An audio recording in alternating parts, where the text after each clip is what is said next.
Good evening, ladies and gentlemen. I'd like to call the December 16th meeting of council to order, or resume, I guess, our meeting. Today we did start a bit earlier. Nice to see so many bright and smiley faces out here. You come to sing Christmas carols to us? Anyways, how many were here for the light up the other day? Oh, good. Yeah?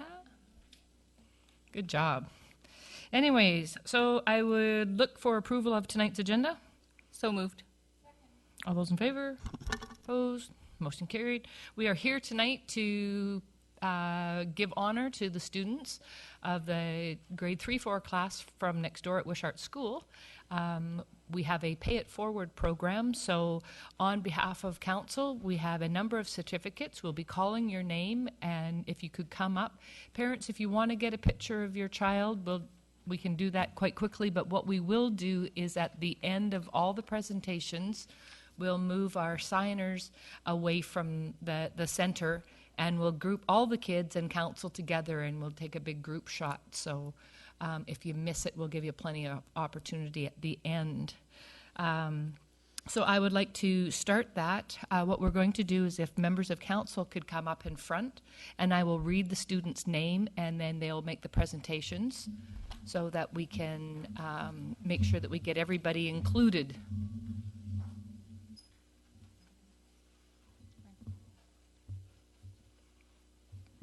And I don't know who has who, so pay attention to your list. They should be in alphabetical order, I believe. It could be a test. It could be a test. Oh, you messed them up already.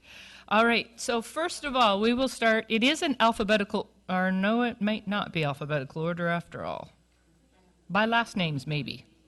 Starting then first with Alejandro Bocat. Alejandro? Kylie?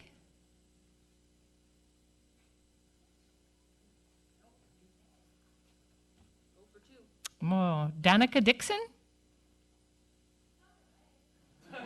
Oh, are we just a bit early for her? How about Hillary Failer? Yay, Hillary! A wonderful job you young folks have done in your fundraising efforts for the Philippine typhoon that hit here not that long ago. Amy Green. There we go.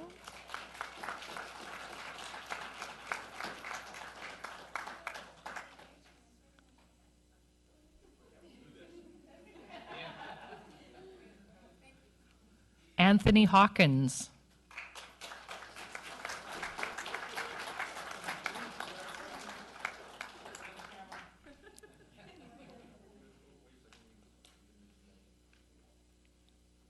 Riley Lidstone.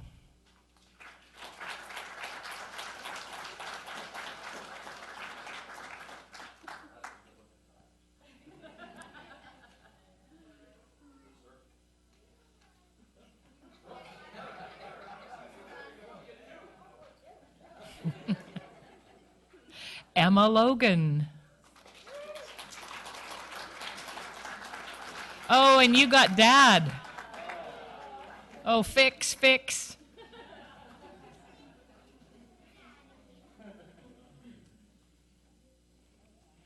Riley Lysing. Okay. Riley? Somebody said that Danica Dixon just arrived. Come on up, Danica. Braylon? No, not yet.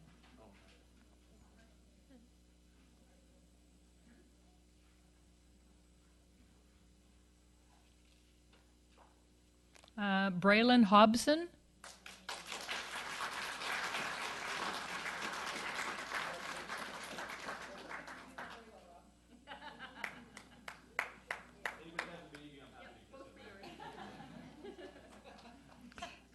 McKenna McLaughlin?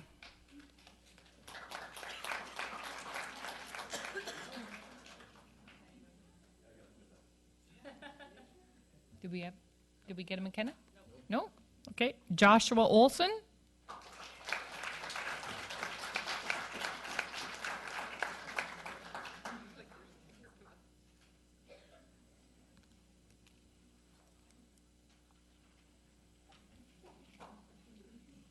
Ashlyn Pecos.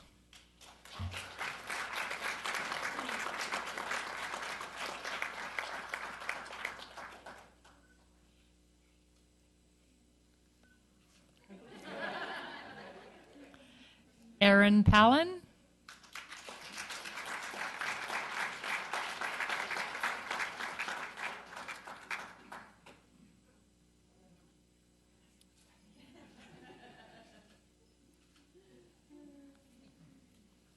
Alexander P.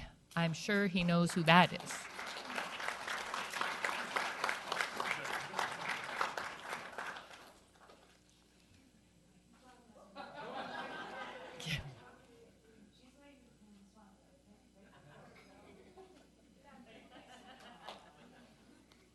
Erica Fair.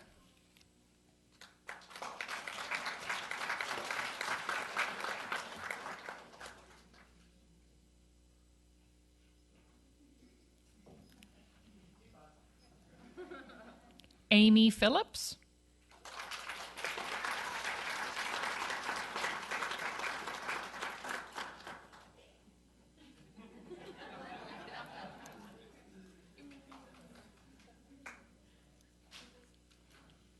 Madeline Smithson.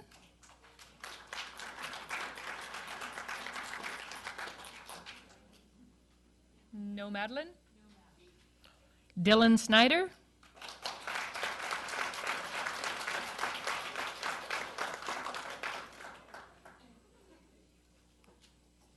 Mason Sabreri.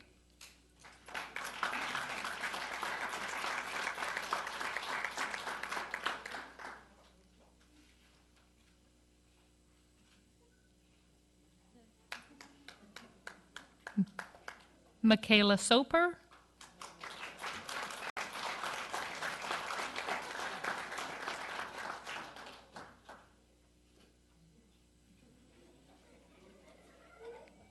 Kaylin Teague.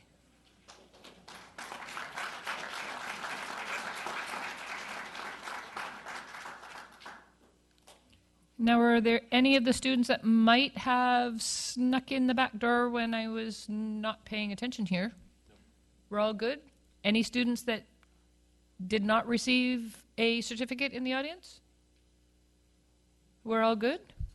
We have teachers, Mrs. Brashick and Mrs. Bevan, if they would like to come forward.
Oh, That made my night. Now I'm in a happy mood. I'm voting for everything. I'm in a happy Carol, mood. what do you want to do with these ones? We'll give them to Mrs. Bracich. Is there any others? Okay, that okay. are- Maybe I won't.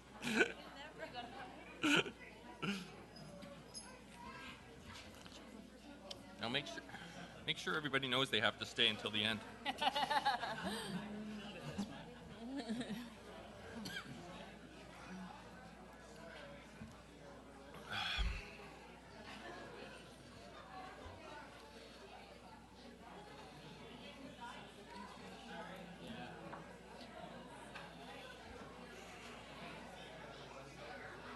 Oh, I'm all happy now.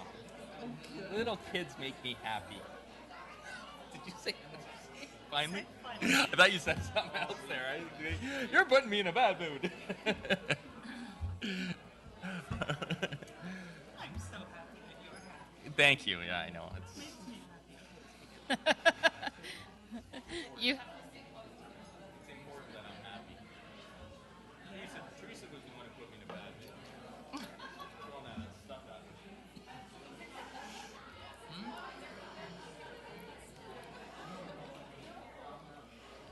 We'll take just a few minutes here while we let the folks that are making good their escape. For the rest of you, you can cozy up and move right up to the front row if you like, Dwayne. This is like sitting at home and watching you on my big screen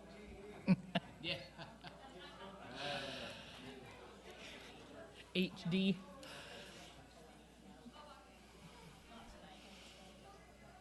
Want some help there, Marcy? Is the mic on that one?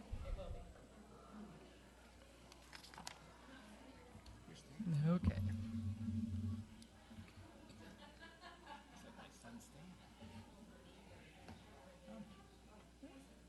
My son is staying. Wants to see how it's really done.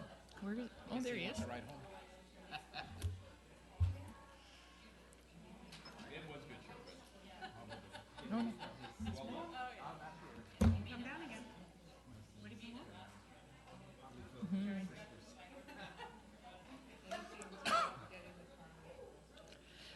all right, folks, we will carry on with the agenda for this evening, and what puts us on item number 3, public participation.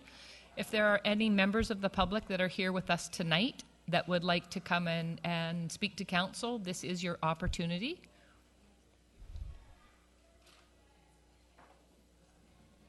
Come on forward.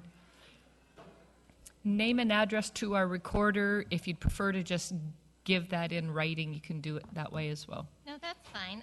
Michelle Brown, 3529 Proudfoot Place. Good evening, Mayor and Council.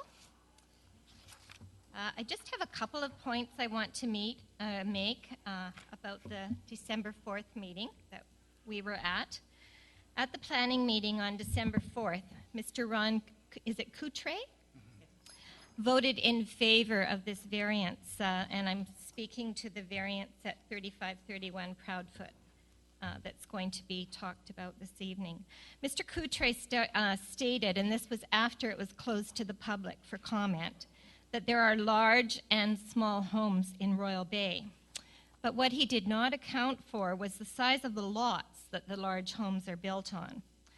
I was looking at an original planning map that I had of Longworth and Proudfoot and all the lot sizes, and there's only one lot smaller than 3531 Proudfoot, which is at 798.4 square meters in all of the lots on Proudfoot and Longworth. Our own lot beside theirs is just minimally larger than 3531 Proudfoot. We also have a small lot. And in our mind, a 4,700 square foot house requires a large lot. The Lausannes might argue that the variance is not about the size of their home, but I think given that the covered decks in question are in the center for a large part of their home, it really is about the size of the home. I would argue that the meetings from the Planning Department meeting as reflected on page 41 and 42 for this evening's meeting do not do justice to the sentiments expressed at the December 4th meeting. My comment that was written down about the proposed house blocking our view of the Olympic Mountains did not reflect the fact that this is by no means our primary objection. We have a beautiful view of the city. And I stated that at the meeting when I made that comment. But when I read the attached minutes this evening, it comes across as looking as if that was really important to us. Thank you very much. Any other members?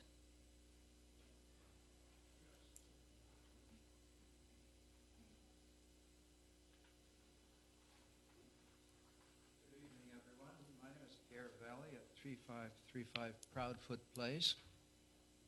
And I'd like to speak tonight about a couple of points. I was rather uneasy during the meeting on December 4th because there was a little bit of confusion, not only about the voting arrangements, which were really 2 against and 1 for, that does not reflect in your minutes.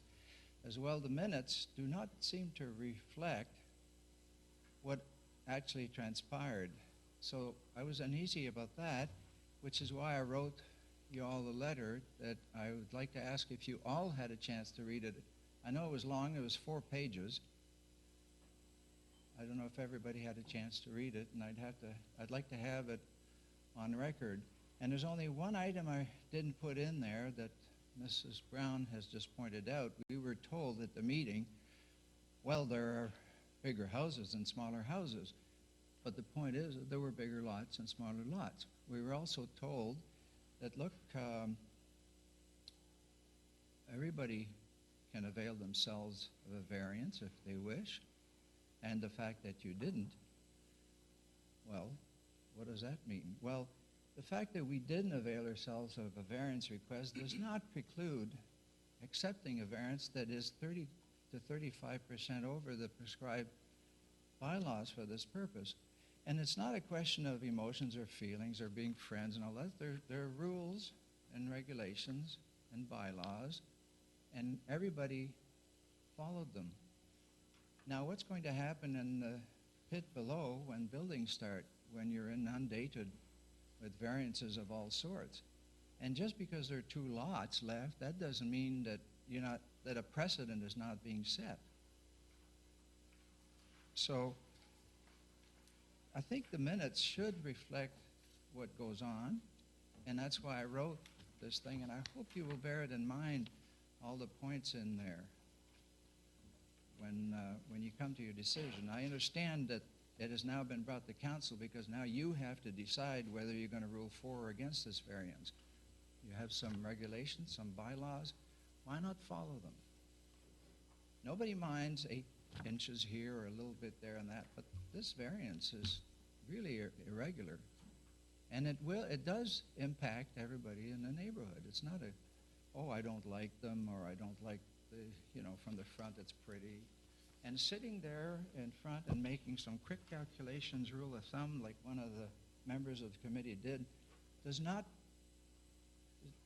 a point to validate accepting a variance. Or somebody saying, well, I will ask for a review of the method of reviewing these applications. Those conditions that are followed or to be followed by the planning department for assessing these things are there for a good reason.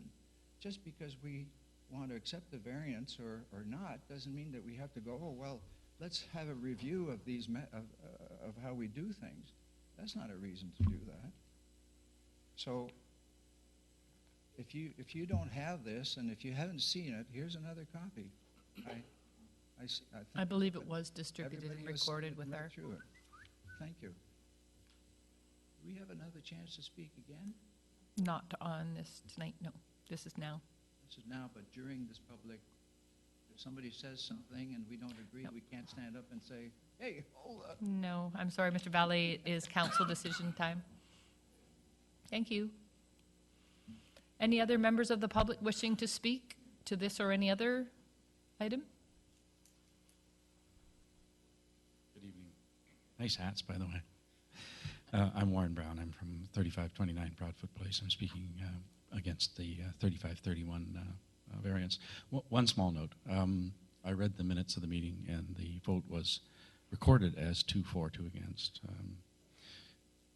The way Robert's Rules of Order work, the chairman can't vote and she acknowledged that this was the second time she had made that error. So effectively the vote was 2 against and 1 for. My take on it is if council overturns this, then it's a vote of no confidence in the planning committee, and they should step down. Thank you.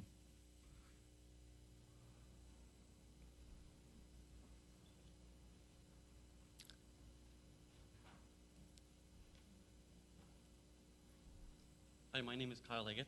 I'm the architect that designed this house. Just a couple things. First of all, I think the neighbors are not knowing exactly what's going on. So basically, we're just doing a rancher with a basement. We have a hardship because the lot has been dug out. You know, it would cost more to fill the basement in and do a crawl space. And if the lot hadn't been excavated, then we wouldn't be here.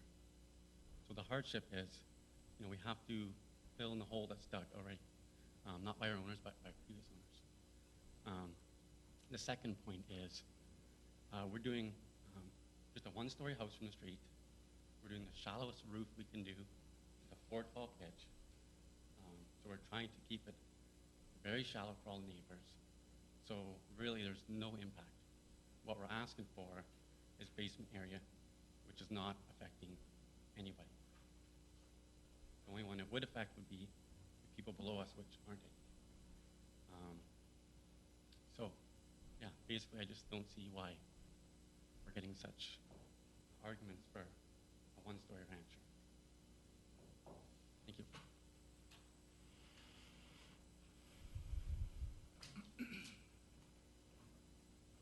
Good evening. Ian Patel, 3509 Promenade Crescent. Just a couple of points of principle, really. I don't really know much about the design, haven't looked at the house. I'm sure it would be beautiful, and I don't think that's really the issue here. It isn't about what the end result will look like, but it's more about what's happened prior to. The applicant bought the property with the restrictions in place, chose not to make a subject to offer that would have gotten to the point of having the plan accepted prior to completion, so they didn't take that route. So there's a little bit of a roll of the dice. In this instance, precedent has certainly been set. All the other homes have been built in Royal Bay. And something I'd like to comment, a couple of things that were also said at the land use meeting. Ron did say, Mr. Cotre did say, he didn't feel he was concerned about setting a precedent because there was only 1 lot left. Possibly true, there is only 1 lot left. My comment about precedent was I want to make sure you're listening to what's happened prior to. This precedent has been set. So at this point, it doesn't make much sense to change it right at the end of the race. Councillor Lukens made a comment about everybody has the opportunity to come before council and have a variance opportunity. And I agree, we all have that legal right to. I would suggest to you that a lot of people are doing that, your plan's not working. The plan's not good. We bought into the neighborhood because it was a solid plan, and hence you didn't see a lot of variance applications because everyone saw the value in having recommendations and bylaws and building restrictions that made sense and sort of bound the hands of those that came behind so that everybody was on the same footing. I'd suggest to you that stability is very important in the real estate market, in the housing market, in the stock market. And if you create instability by allowing people to essentially negotiate away circumstances that they've walked into, I think that makes it all a gamble. So do I think I'm getting a good deal because I'm concerned that the person behind me maybe is getting a different set of rules? Royal Bay is a beautiful neighborhood, and it's beautiful and consistent because of the way that it was created and the spirit that it was created in, and I think this just would sidestep right at the end where maybe not necessary. Thank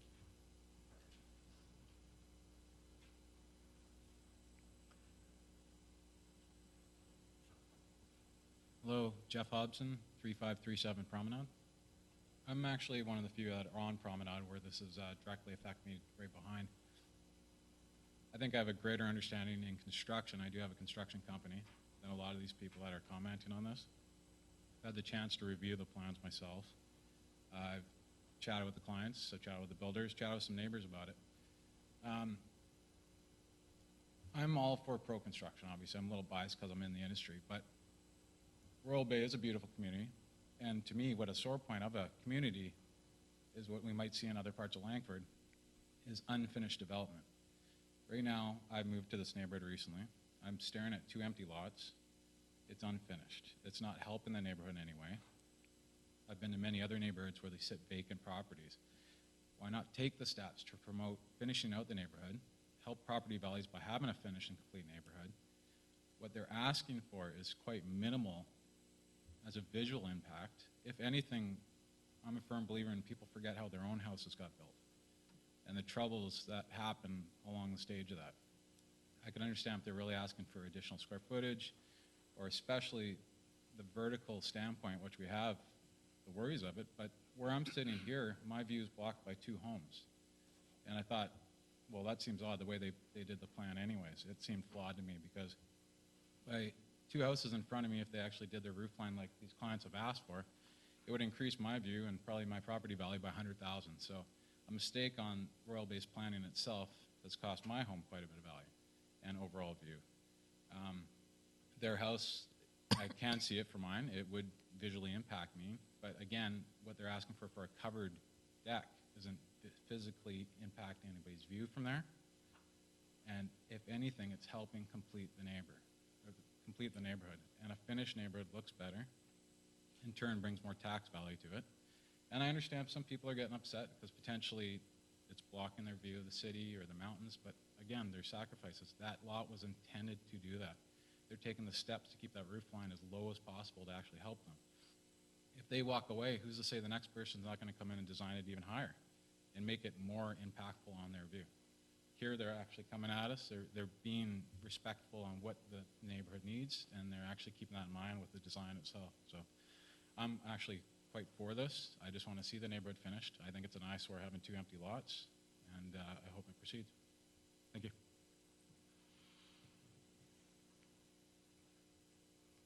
Any other members of the public?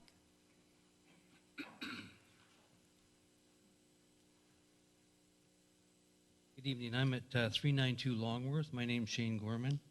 I'm a little concerned about the process. I understood that this application was defeated, and yet it's being spoken to again, so I'm a little bit unclear about process, and I'm going to stay and listen and try to understand that better.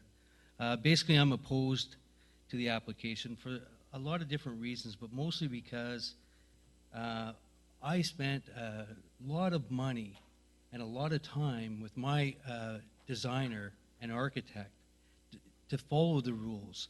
And I know other people in the neighborhood did as well. And I'm a little concerned that now, because there's 2 lots left, that those rules don't apply anymore. And, you know, I spent a lot of time and a lot of money building my house along the rules, as did my neighbors. And I think that to change that at this late stage is a mistake. And it does set a precedent for any other development going on in our community, because we'll have an example where the rules don't, you know, all you need to do is come to council for variances. And we're going to have a lot of development in our area. And if we don't have building schemes that people have to abide by, I don't think that that's good for the overall community. Thank you for listening.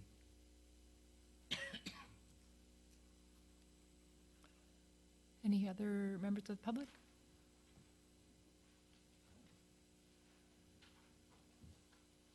Good evening, Mayor, Council, neighbors.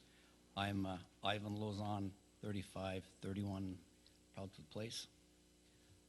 Yesterday I saw a sign that said, "'Tis the season of less bark and more wag." Certainly hope this will be the theme of tonight's meeting. For those of you who don't know, I am Ivan, one of the owners of Proudfoot Place. I'll be brief. I know you have a lot on your plate tonight. I have provided you with a 2-page handout that gives you a better idea of our proposed home will look like once finished.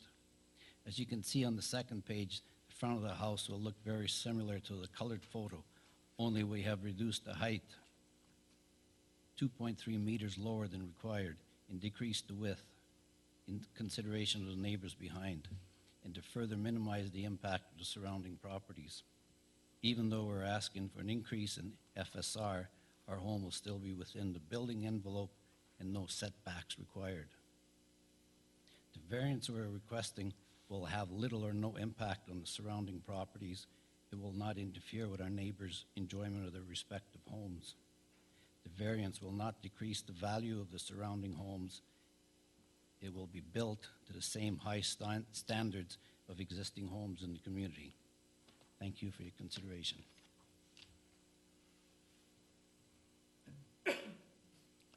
Any other members of the public?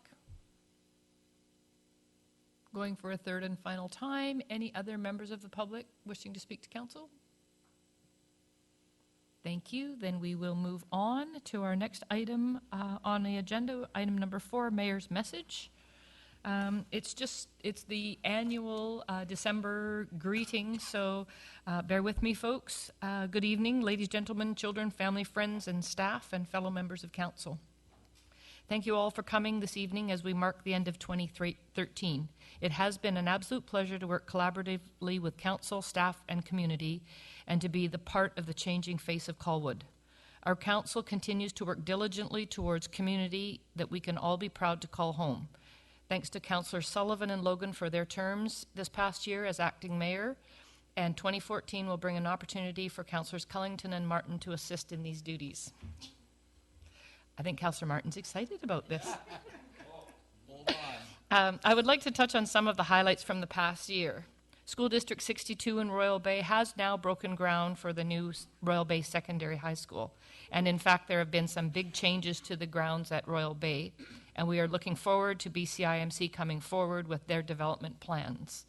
Unfortunately, we have seen a delay with the Colwood Corners project and hope that the issues that they face will soon be addressed so that the activity will resume there in the near future. Overall, we continue to see pockets of development progress, demonstrating that we are, in fact, a desired location for residential and business development.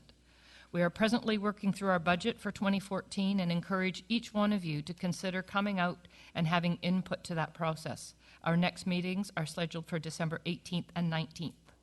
Negotiations with the CRD around costs to Colwood taxpayers' share of the building and operating of one central sewage treatment plant is ongoing. I and Councillor Cullington continue to express concern at the table and work to find more reasonable solutions. In 2013, we saw the retirement of Chief Russ Cameron with our fire department and the appointing of Chief Kerry Smith to take over that lead. RCMP West Shore has also seen a change of command with Inspector Showman taking command from Inspector Violet. Council has also undertaken the hiring of a new CAO, James Mahler, who will be joining us at the end of February. We would like to welcome him in for that when he gets here, and we'd like to thank our outgoing CAO, Chris, who is away on vacation, for stepping in temporarily to assist us.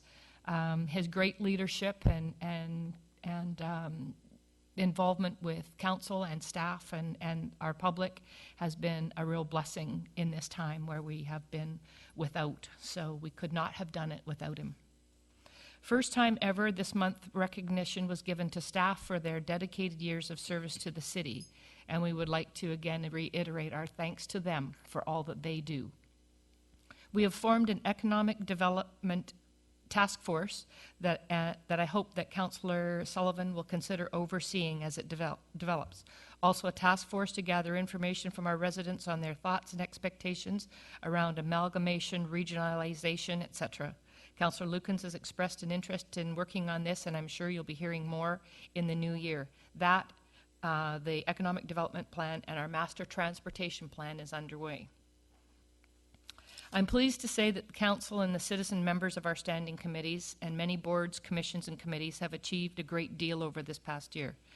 And in order to provide these committees with stability and keep the momentum going, Councillor appointments to the standing committees will remain status quo at this time. However, there is a few changes in the citizen appointments that need to be mentioned. Do you want me to read all of these out for record, or do I can do it? Parks and Recreation and Culture, Chair, Councillor Day, Vice Chair, Councillor Cullington, Alternate, Councillor Gordy Logan, Citizen Appointments, Mr. Joe Richardson and Sue DeGarro. Planning and Land Use, Chair, Councillor Lukens, Vice Chair, Councillor Sullivan, Alternate, Councillor Cullington. Citizen Appointments, Ron Coutre and Sean Eden. Protective Services Committee, Council Appointments, Councillor Logan, Chair, Vice Chair, Councillor Lukens, alternate, Councillor Martin. Citizen appointment, Dean Jansen and David McMillan. Finance and Administration Committee, Chair, Councillor Martin, Vice Chair, Councillor Day, alternate, Councillor Lukens. Citizen appointments, Doug Kobayashi and Dorothy York. Transportation and Public Infrastructure, Chair, Councillor Cullington, Vice Chair, Councillor Logan, alternate, Councillor Harvey Sullivan, and we're going to get a new name tag for you in 2014. Is there? All right. You got a gift before Christmas, too. Citizen appointments, Gibb Small and Greg Green. So thank you, folks, for, again, a wonderful year. We've got lots of things ahead of us. It's the ramp-up year to get her done. So thank you. Moving forward then to item number 5, which is adoption of minutes of regular meeting of council December 2nd and the public hearing minutes of bylaw number 1522 for also December 2nd. Move adoption. Second. All those in favor? Opposed? Motion carried. Looking for receipt of Protective Services Committee November 13th, Transportation and Public Infrastructure November 4th, Heritage Commission November 13th, Finance and Admin October 21st, Planning and Land Use November 5th, Report of Public Hearing December 2nd. Move receipt. Second. Duo. All those in favor? Opposed? Motion carried. We have no correspondence at this time requiring council direction. Looking for item number 7, 1.1 under Planning and Land Use, Development Variance Permit Application DVP 0813 3531 Proudfoot Place. Councillor Lukens. Thank you. Thank you, Your Worship. This is an application requesting 2 variances. One is to increase the floor space ratio, or FSR. The other is to increase the building footprint on the lot. The lot size is approximately 8,500 square feet. Lots in the Royal Bay area range from about 8,000 square feet to 10,000. The subdivision plan was that of the developer. It was not a plan developed by the city.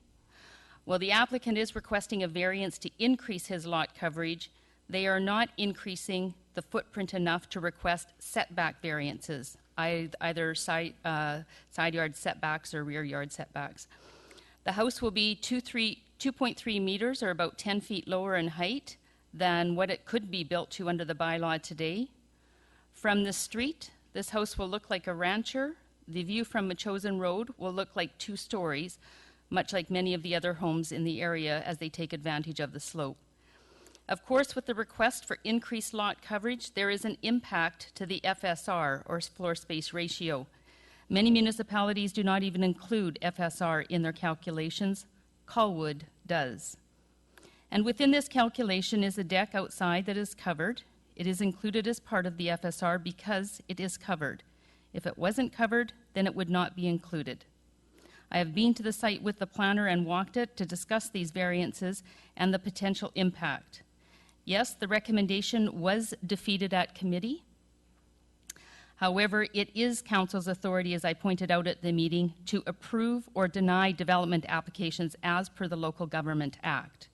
Therefore, I recommend and so move that the Development Variance Permit DVP 0813 be authorized for issuance, which would have the effect of varying A, the maximum allowable lot coverage requirement for a standard size lot in the RBC D1 zone pursuant to section 10.1.7 of the Land Use Bylaw number 151 from 30% to 41%, and the maximum allowable floor space ratio FSR requirement for a standard size lot in the RBC D1 zone pursuant to section 10.1.7 of the Land Use Bylaw number 151 from 0.4 to 0.56, and to allow for the construction of a new dwelling on the property described as Lot 17, Section 40, Esquimalt District Plan VIP 80198, 3531 Proudfoot Place, provided that there are no significant changes to the plans submitted with application DVP 0813. Open for councilor discussion. Councilor Day. Thank you. Certainly appreciate all the input that this has generated, and I guess Royal Bay really brought me into politics in Colwood. It was one of the things I was most involved in, and there was a great deal of back and forth with the community in regard to how it would be developed. And so I noted that there were 5 people here tonight who spoke in opposition to these proposed changes. And I recognize that this plan does provide both pro and con. It has some benefits and it has some detractions. I am, however, concerned that precedents are set from one development to another. I've seen that happen in a number of places, and I certainly I have to bow to the wisdom of the people who have put their money on the line and have invested in that community. And I think that when it comes to varying the rules, we need to take into consideration the opinion of the people most affected. And we're all affected. I do enjoy walking through Royal Bay, and I enjoy looking at the homes and the open space and the gardens, etc., that they have. So my vote this evening would be to not support the changes as recommended for the larger size home. Councillor Cullington?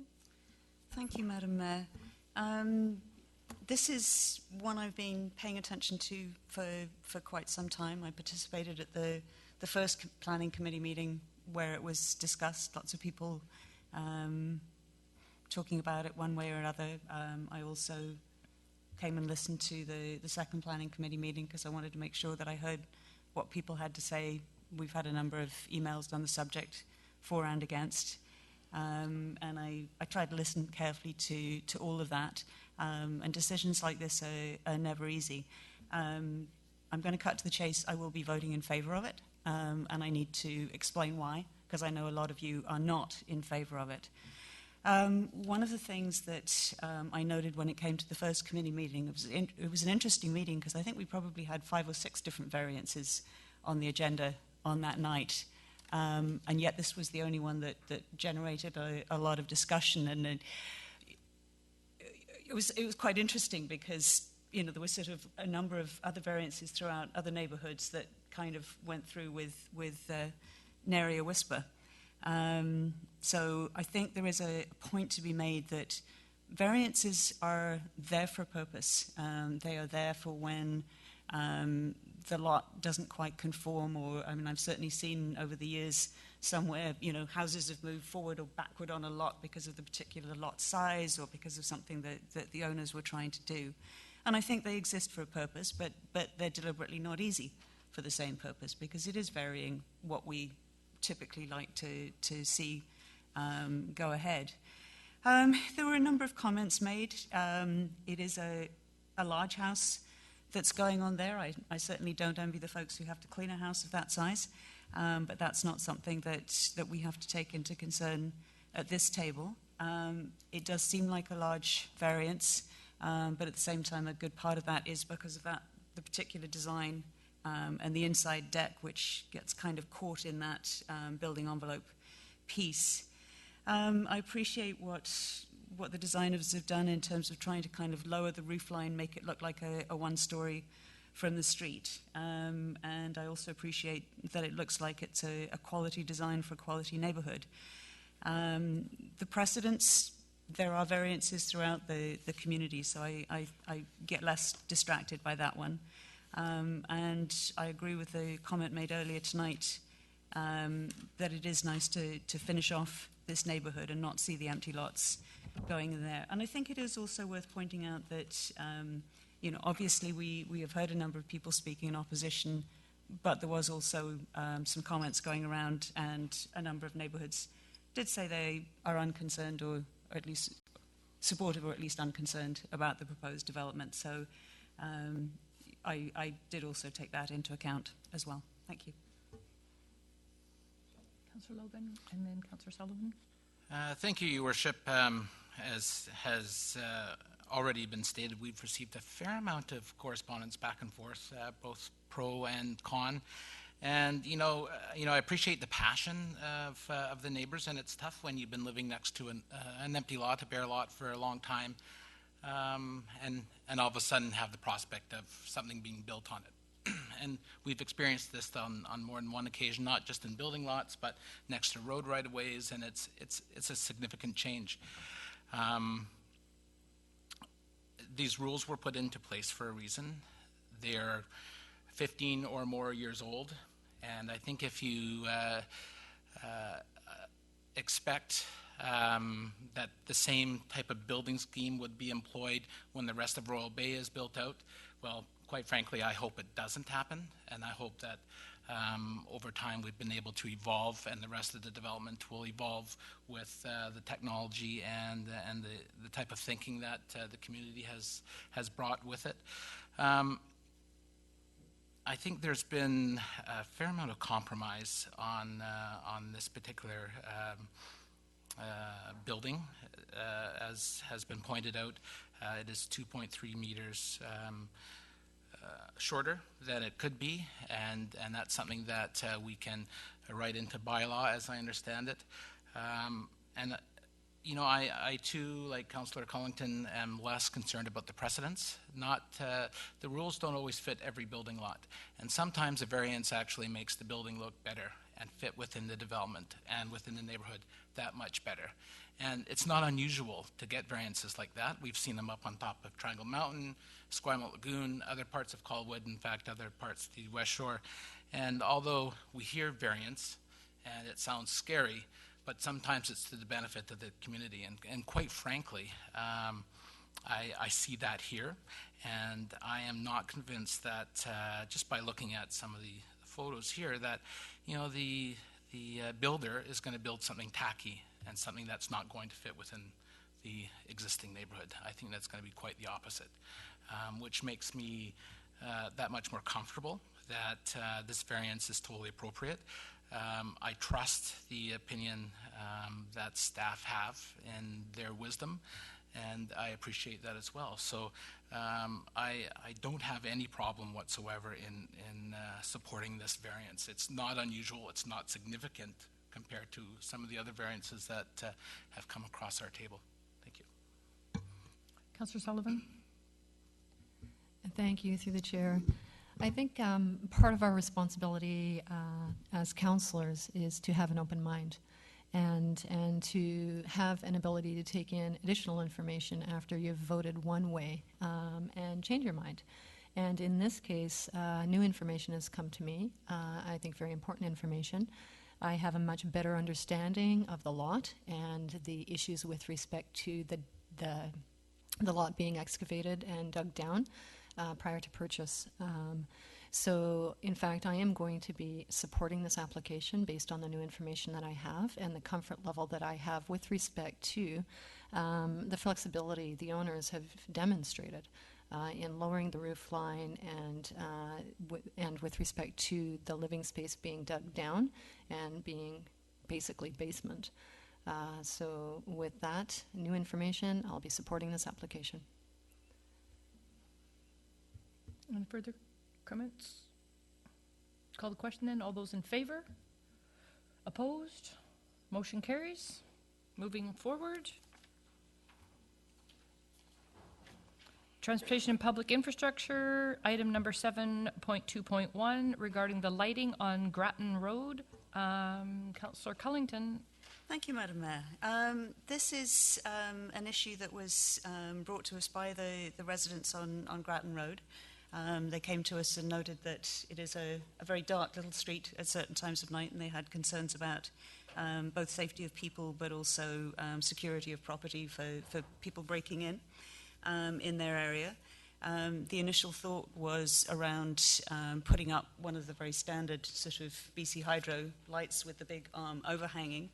That notion was supported by most of the residents on that street, but there was objection from at least one resident on the street who felt that this sort of created a light that was very much shining in through a high window and affecting her enjoyment of the property.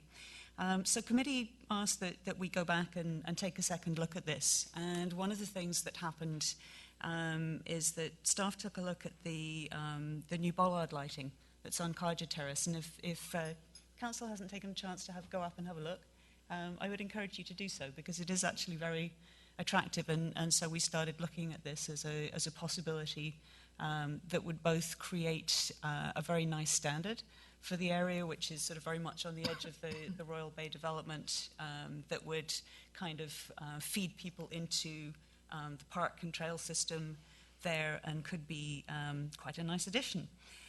Of course, the problem is that the cost is a little bit higher, although with the LED lights, could get some of that back over a period of time. So the committee looked at a couple of things, and we had a number of members of the public at both the residents at both the meetings, and those who attended the recent meeting were, I think, very much in favour of the bollard lighting, felt that it was a good approach. Committee members, did raise issues around the cost of it, because it is clearly a more expensive approach. But it was suggested that, this might be something that was done reasonably within budget over a 2-year period, so that we could do part of the work next year and part the year after. Another thing that was discussed was the notion of having a regular line item in the budget every year for things like street lighting improvements, because we know that we get members of the public coming to us from time to time saying, hey, what about our street? And we felt this kind of regularized approach of having an amount in the budget allowed us to kind of move forward in a more kind of orderly manner, if you want to make this happen, and that this might be a good sort of initial one to fit under something like that. So obviously, any kind of funding would be contingent on approval through the budget process. The other piece that committee looked at is the policy. We have a sort of fairly informal policy around requests for street lighting, and at the moment it says that we need 100% approval from all residents in the area, and committee was asked to look at whether they felt that was a bit too onerous sometimes to get there, and perhaps more of a kind of 2/3 majority would be a more reasonable approach. So you'll see that also reflected in the recommendation. So it was, recommended by committee, and I so move that bollard street-style street lighting be installed on the east side of Grattan Road, contingent on funding being approved in the 2014 budget, and that staff be directed to draft a streetlight policy based on engineering standards for intersections, complex road sections, safe routes to school, and major pedestrian routes, and that requests from the public to install residential street lighting shall be prioritised after staff-directed installations, and shall be based on a requirement for a petition where 2/3 majority of those affected properties are in favour. Second. Councillor Martin? Just as it was suggested through our, sorry, what is your official title right now? Acting CAO, is that what you are? The individual on the east side of Grattan Road who disputed the light sits on the Finance Committee, and we don't know if that would be a conflict of interest or not from my standpoint on voting on this. And so it was suggested that it be brought to council to be asked if that if I should excuse myself or not. No. It has to directly affect you, Councillor Martin, and not... Well, it would directly affect her. Has she threatened you? Yeah. Sorry. Anything to do with finance. It would not be perceived as a conflict to you. Okay. Yeah. Okay. No, as long as you guys are okay with it, I'll vote for it. It's just, I just wanted to throw it out there. Yeah. We're there for you, buddy. Excellent. Correct? Is that yeah. So we're good on that. Why don't you Day? just say that? Thank you. Well, it's a difficult question for me, because I have lately heard from a number of residents who are concerned with the state of our lighting in our downtown core.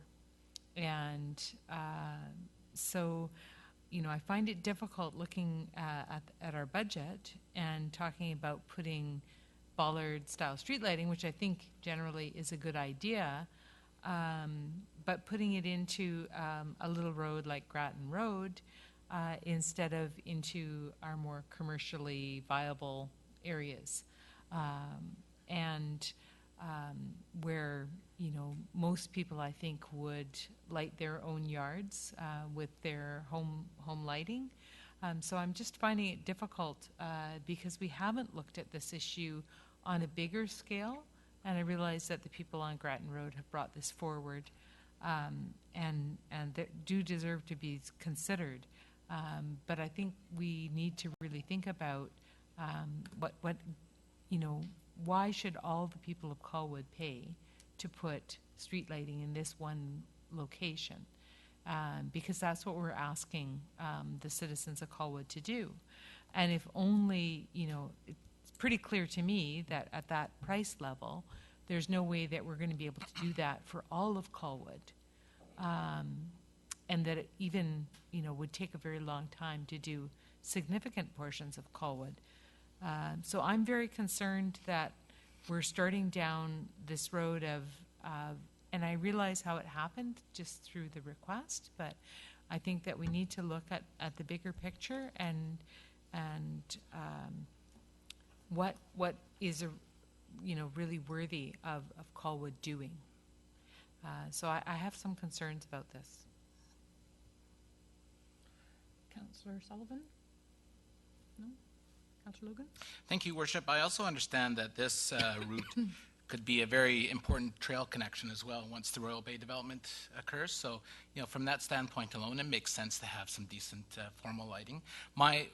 And I will support this. My only concern at the committee meeting was that, it's a large price tag to do it right, but also if the Finance Committee decides not to support it, that we don't lose sight of the original request, which was to bring additional light to the area because of its darkness. And what staff have said to the committee is that should this not go any further with finance, that we'll be back and we'll reassess the situation with the Cobra-style light. So the issue of the light isn't dead. This is just a much better option. Thank you. Councillor Cullington and then Lukens. Thank you. And then Martin, you had one turn already. Sorry, I just wanted to point out, perhaps to help Councillor Day a little bit, that the second part of the recommendation deals with a streetlight policy, and that also, and I'm looking at the city engineer. In terms of lighting of the downtown, would you see something like the bollard lighting, or is that an area where we would go with a more regular sort of lighting style in the way that we have, say, on Webb Road or elsewhere? Well, I think the idea of the policy is to set aside a certain amount of money per year for lighting improvements, and then council would have to make the decision where that was spent each year. So the council could make the decision that it be spent downtown. It could be spent on high-level lighting, bollard lighting, a mixture of lighting. It's simply for improved lighting.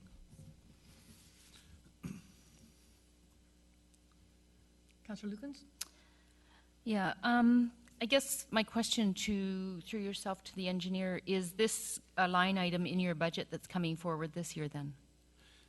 It's a line item that's already been cut. Pardon? It's already what? Staff have cut it out.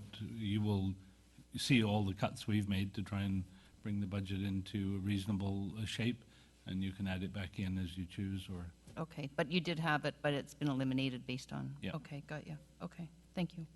Councillor Day, second time? You forgot Martin. Oh, no, pardon me. Jeez. Councillor Martin, second Thank time. you. I have some important things to say here. All right. Jeez. Still waiting. I'm comfortable with paragraph 2 and 3 of the recommendation, and it seems counterintuitive if we want to have staff direct the street light policy and then have the request from the public to install be prioritized, but then we've already prioritized one without staff doing any of that. So for myself, I can't support the motion as written if we did not exclude the first paragraph, because the first paragraph would seem that we would do the second and third, and then they would prioritize when Grattan would be done. But it seems like we're saying do Grattan, then prioritize. So, Do you want to go back and throw that bit of history where it was in and then out? And Well, I know that history. All I want to say is that maybe, and I don't have the motion right in front of me, but maybe it can be altered to just say, if there's any lighting on there, bollard lighting is preferred. And then totally separate thought over here is yeah, it is a little more directive in that Yeah. it says the bollard-style street lighting be installed Yeah. on the east side. You know, you could have be considered. or be the approved Based on- style for that. Well, and it's still all road. based on budget. Yeah, but I definitely think from what you're saying that you want to have a separate decision next year when the budget's done as to whether that actually goes ahead. However, that could still be the preferred style whenever the money does So you're, appear. just as a clarification then, so you're saying your intention of paragraph 1 was just to talk about style, not about actually installing it? No, I'm saying that's probably your intention, and I Well, no, I can see why you're going I there. didn't write it. I completely agree. I'm lost. I'm sorry. Which isn't my goal. I mean, I think the intention of committee was to move forward with lighting on Grattan Road, using the bollard style as the preferred approach, and as Councillor Logan has referenced that if for whatever reason the funding is not made available through the budget, even to do it over a 2-year process, that committee will take a second look. Councillor Day now? Thanks. I guess I'm just frustrated, and I'm frustrated because I brought a very similar issue forward and nothing has been done with it, which is the lighting at Herm Williams Park. And actually the Cobra style lighting has been turned the other way so that it's over top of the park to deal with issues in the park where there's no lighting. But that's left the road in the dark, which makes it a very dangerous crossing point in the darkness on Kelly Road. And that was brought forward through IACTI, I don't know, maybe 6 months ago or more. So what I'm concerned about is that, and any one is a good option. I mean, you know, Grattan Road has an issue, Kelly Road has an issue, other areas in our downtown core may have issues. My concern is that we're talking about doing a project without looking at the whole issue for the city and making our priority choices based on A, requests, B, need, C, economic development. Those are all things that I think need to go into this decision mix. And so I'm just concerned with pulling one item out. Thank you, through the chair. I'm with Councillors Martin and Day on this one. I think you know, first off, we need to prioritize and then make decisions, budget decisions. And then also, I'm just wondering why this is before council tonight as opposed to committee of the whole on Wednesday and Thursday night when we're actually making decisions with respect to budget. I think we're kind of putting the cart before the horse here.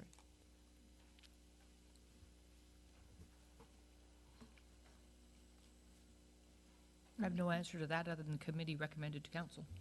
I mean, if I may, Madam Chair, I mean, I think the answer to that is you know, they're really all three more policy decisions, because the first one really says contingent on the budget.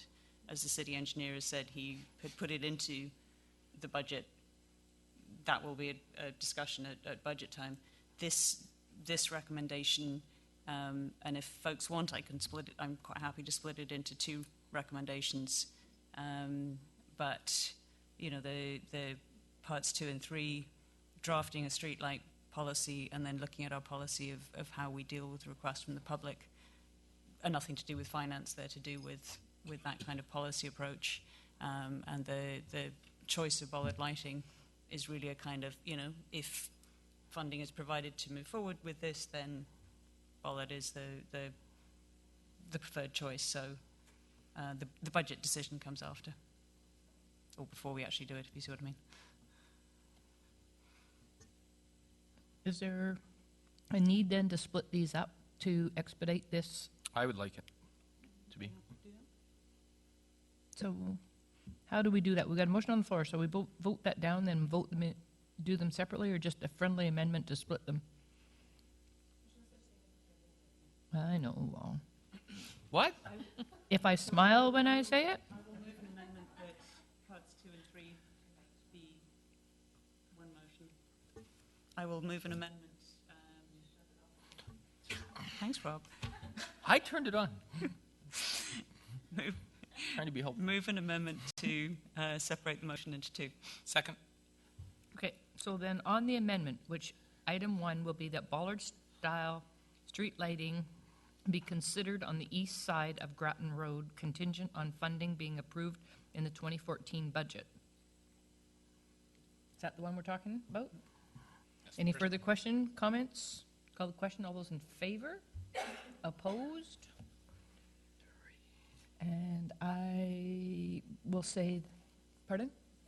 Oh. Okay, so all those in favor, please? 2? And those opposed? 1, 2, 3, 4. So 4. Yeah, it's opposed. Fails.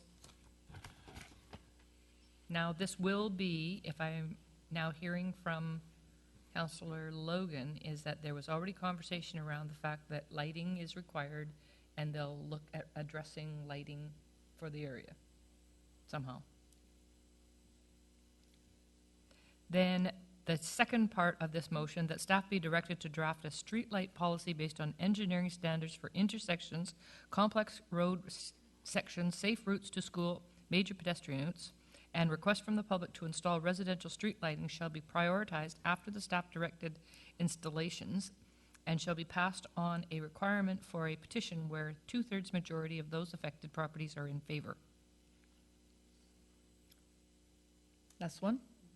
Any questions, any comments? So moved. Oh, No. Oh, sorry, I got a question. Councillor Martin?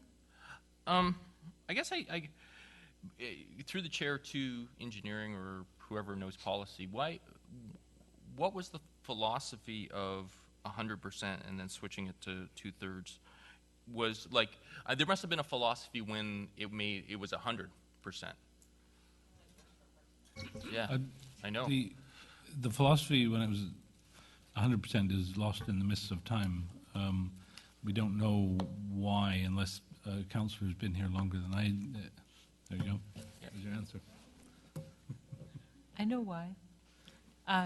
It was because in the old days, they didn't want someone to put up a light that only bothered one neighbor. So because all we had was the Cobra-style lighting, they might put it at the corner where only one neighbor was impacted. And so they didn't want anyone to be adversely impacted. Okay, but if we were to keep that argument, that's exactly what's happening at Grattan right now, that everybody wants it except one person. And if I can That's speak, where I'm just trying to understand. if I can speak to the discussion that towards the change, I believe that discussion was around, well, lighting is a good thing for more than just the residents that live around the light. And Grattan Road is a perfect example where there's a fair amount of foot traffic that walks down the road to access the path down to the water, and it didn't seem like a good idea to the members of the committee, as far as I could tell from the discussion, that one person in a neighborhood could stop all of those people from having the benefit of a light. And that's, I believe, why they supported the change to 2/3.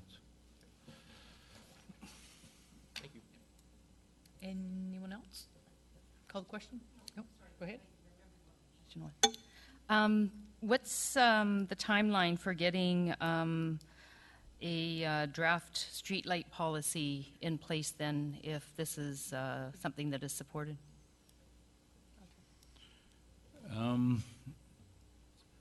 Well, we would probably do it within the first 3 months of the new year, simply because of the number of other things that are going on right now.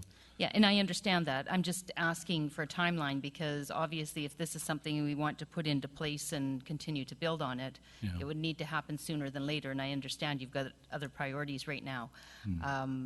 You know, but if we want to start considering and prioritizing and that sort of thing, then I just don't want to see it happen at the end of next year and whatever. So I'd be happy to put a deadline of March 31st on it. Oh, Yeah. Christmas.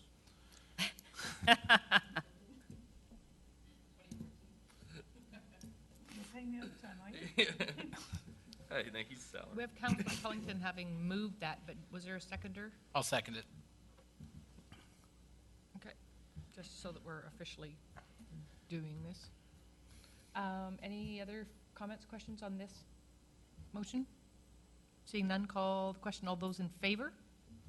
Opposed? Motion carries. Thank you. Just so the council knows, our lights were turned down because there were some reflective eye issues around the table. So if it's bothering you a lot, We identified let the me know. individuals. Item 7.2.2, road development cost charge, DCC bylaw. Again, Councillor Cullington. Thank you, Madam Chair. Oh, and if I pull the right report up in front of me, I will do way better. Okay, hang on. There we go. Be the right one. Okay. So as you know, we have a road DCC bylaw, and the plan is to give it a fairly extensive overhaul in the coming year. But there are a couple of kind of niggling bits that staff advised would be good in terms of smoothing our decision process and improving fairness in the short term. So I'm going to talk about the two minor amendments. So the first is that the way the community charter is written is that road DCs it exempts road DCCs for residential building where there are fewer than 4 self-contained dwelling units, unless the local government in question specifically negates the exemption by bylaw, which Colwood doesn't do. So in other words, we go under the community charter. What that means in practice is that you can get an interesting situation where you might get a series of building lots side by side, but because they're separate sites, each one's built up to 3, and then this whole string of houses then gets exempted from the road DCCs because they're all less than 4 lots. So that creates a little bit of a loophole that we perhaps want to close. And some of the thinking behind it was originally sort of supposed to protect the little guy, but what happens is, you know, if any one of us wants to split our lot into 2 units, we have to pay the subdivision fees. So, you know, the little guy doesn't get protected, but the kind of the canny person can kind of find a way through. So this is trying to close that loophole. The second piece of the bylaw that we're suggesting making a tweak to is that the way things work at the moment, if you have a lot with a building on it and you demolish the building and put up, say, 5 new buildings, what happens is that for the purpose of road DCCs, you have to pay for the equivalent of all of those new buildings, and you don't get any credit for the fact that there was already a building or buildings on site. So in a sense, there's a kind of a double charge going on because, you know, the original building paid into the process, the additional buildings, you know, you're paying for all of the new buildings. So the proposal is to change the calculation of the DCCs so that the new buildings are reduced by the area or number of units that can be shown to have existed before the passage of the bylaw or on which those DCCs have already been paid. So again, it's kind of creating a more fair approach. So now that you all fully understand that, right? Good. It was recommended by committee, and I so move that staff bring forward a bylaw to amend bylaw number 441, road DCCs, to specifically negate the exemption for buildings with less than 4 dwelling units, and to require that for the calculation of road DCCs, the area of building or number of dwelling units used shall be reduced by the area or number of units that can be shown to have existed on that site before the passage of Bylaw 441 or on which DCCs have already been paid. Second. Conversation, Councillor Lukens. Thank you. First question, is there anyone that is in the process right now that this is going to impact? It will affect Lem Wansborough on his building. So Okay, but what about 4 units or less? Oh, sorry, not that part. It'll be the second part that affects him. The 4 units or less. Is there anybody in the system that this is going to impact that we need to take into consideration? Through the chair, there perhaps will be a new building permit coming in at 3584 Wishart Road, the corner of Wishart and Latoria, where the foundations went in for a couple of buildings. If that proceeds, then potentially it could be an issue there. It isn't currently, but potentially it could be. So my question would be, should we put a time, like I don't know when this is going to, it has to go through first, second, third reading, et cetera, but we need to inform that person that, you know, potentially a timeline, if their application's not in before then they will be subject to. I don't know. We need to take into consideration how to deal with people that are in the system already. And if it goes on for 2 or 3 years that they don't do anything, I don't think that that's, you know, I think it needs to be reasonable. If we could just confer a second, there's a section of this bill that says that you can hold up a building permit until... That's really quite rude. It doesn't apply to some... He says with his mouth full. It goes the other way around, right? You get a free holiday. Section 946 says that council will have withhold a building, they can pass a resolution. Yeah. Building permit for a bylaw in preparation. So, sorry, I just wanted to check something with Alan, make sure we're both on the same page here. So there is actually a part of the Municipal Act that says, and that's not what would apply in this case, but you can actually hold up a building permit while a bylaw such as we're talking about is passed, in order to charge the person more, even after they've made their building permit application. So the intention of the legislature obviously was that you should be able to do this and charge people immediately for it. But whether you wish to do that is a totally other thing. We could politely inform anybody in the process that this is coming so that they know before they go too far down the road. Or you could set a future date on which it starts to apply. Yes, and I do too, but I would be a bit concerned over slippages in there. It might be more prudent to just simply say, as of this date, anything going forward.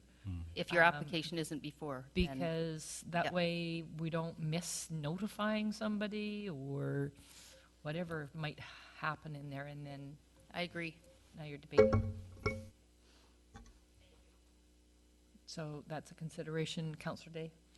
Thanks. I had a question with regard to the area of the building, and also about potentially whether or not people might claim more units existed on a property. Maybe they had illegal suites there at one time, and then they could claim. So I just wondered if we needed to say could have been shown to have legally existed on the site. I just didn't know if that was important. through the chair, suites have a separate designation. They are not under zoning considered to be a dwelling unit.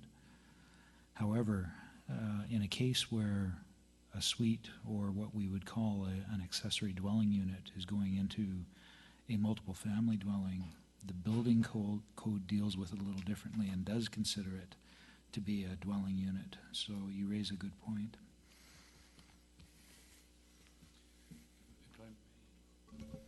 Add to that, the issue of the legality of the building is an interesting one, because I believe that the resolution says that if it's a building that existed after 441 was passed, then you have to show that they paid the DCCs. But if it existed before 441 was passed, obviously there were no DCCs. And so it is assumed that those buildings, by paying taxes, supported the road system. And whether they were legally constructed or not, they would have still paid taxes. So even if it was a building that was in some way illegally constructed, the taxman sees it there and, you know, gives it a value, and they get taxed, and they actually paid towards the road system anyway. So it's an argument not to exclude a building if it was illegally there. Oh, I see. Okay, so do we need to make an amendment with a date in there then? And what would be reasonable on part of staff in order to create the time that it takes to create the bylaw and give it time to work through? Well, yeah, I think normally the bylaw is effective the day you enact it. And I would anticipate that's the second meeting in January, but. The bylaw can either be adopted or any date specified within the. Yeah. So this is a very simple amendment to write up. Mhm. So it will come to you first meeting in January, and then you can enact it second meeting in January. Would we? If it's adopted the second meeting in January, if you were to say it takes effect in March, it takes effect. If that's what you wish to do, yeah.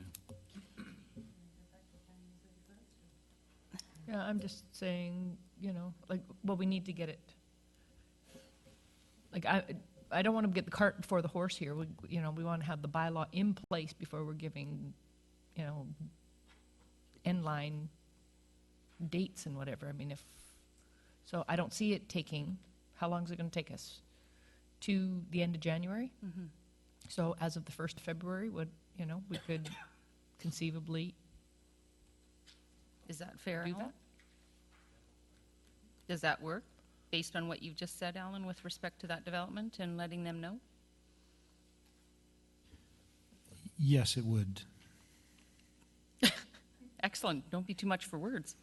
No, this is a little odd because a typical approach of through the chair, I'm sorry, I don't mean to elaborate, but councils typically will enter into what the lawyers call a race to the swiftest to pass a resolution that withholds building permits so that a bylaw in preparation can be adopted.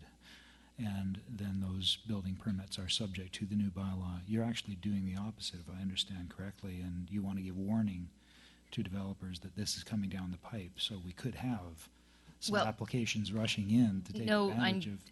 That's not what I asked for at all, actually. I'm just asking what's in the system right now that could be impacted before this bylaw. So you say that there's one application on Wishart and Latoria there, and that's. It isn't here yet, though. It's not here. Okay, so then there's nothing in the system. There's nothing we're working on today that's going to impact anybody that's got permits in.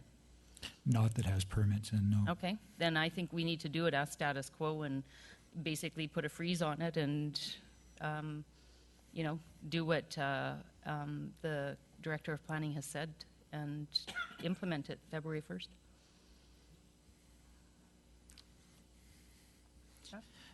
Through the chair, if you do wish to have that withholding of building permit authority used, you must pass a resolution, and perhaps it would be prudent to do it now, that states that intent, that you direct staff to withhold building permits for any bylaws for any building permits that come in and are in conflict with a bylaw under preparation. But actually the first step is that you would direct staff to prepare the bylaw, and at that point the protection is there. Back to that race to the swiftest. And that's what we have here, is to bring the bylaw forward, and then we're just going to move forward from there. So that's all you have to do, is just direct the bylaw be prepared. Okay. Yeah. So we're clear on that then? All right, folks? No, we don't need the date on there because it's We're just going to do there's the nothing bylaw. presently in the works. It's going forward stuff. So folks, calling question then on the recommendation. All those in favor? Opposed? Motion carried. Oh, hold on there. This will be you No, coming no, up. no, no. Did you guys need clarification or something? Gave that stare. Councillor Martin, Finance and Administration, item number 7.3.1 regarding EMR transmitter task force recommendations. Are you wanting to take this, or shall we? I will be take deferring to Harvey, Councillor- Sullivan, McDonald, Smith.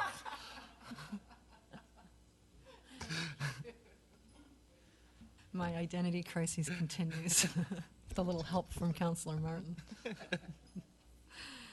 Thank you. A couple of little housekeeping issues, and my apologies to staff for not catching this before this evening. Under new business, we've got 3.1, 3.2, and another 3.2. I think we need to change to 3.3, and then legal bylaw becomes 3.4. And then the second housekeeping issue is with respect to the new 3.3, the formal request for survey results, I would like to withdraw that motion because I have worked with staff behind the scenes and have received that information, and I will be forwarding it to task force committee members. So with your indulgence on that, I'd like to just dive into what the issues really are. Wireless infrastructure on utility poles have become an issue in the States, and oh no, sorry, let me back up. The first one is with respect to the overloading of the utility poles, and what's been happening on Triangle Mountain in particular is that we've had a considerable number of Wi-Fi transmitters put on those poles.